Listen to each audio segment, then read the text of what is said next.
If you want to create an interactive slide, then you can use something called hyperlinks, and it's quite easy to do so.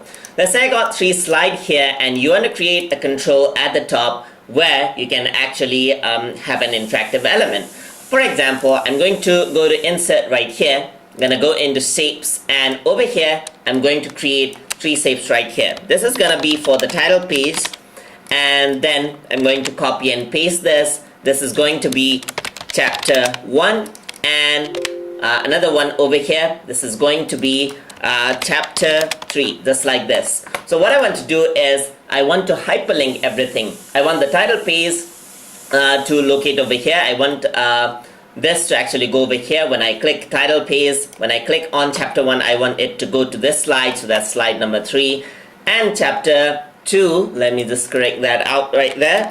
I want it to link to this slide number 4 right here. In order to do that, I can simply right click over here and then choose hyperlink.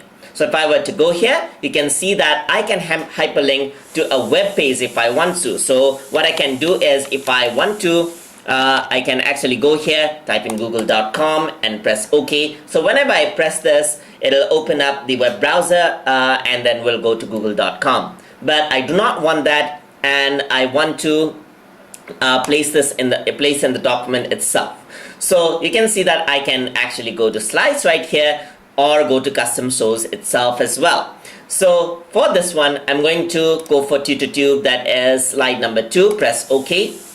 Got it. I'm going to right click and then go to hyperlink over here. I'm gonna go to slide number 1, chapter 1, that is slide number 3. And for this one, I want to go to slide number 4. So I'm going to go to right click over here. I'm gonna go to chapter 2, press OK. There you go. So once I go full screen and see the slide itself, let me just swap the slide right here, and you can see that these are actually clickable. And if I were to go to chapter 1 and click it, you can see that it directly goes to chapter 1 right there. Seems like I have my recording over there.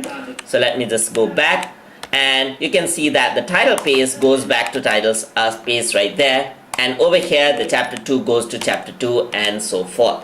So that is how hyperlinks work inside of Microsoft PowerPoint. Hope you guys learned something as always, and as always, please like, comment, share and subscribe.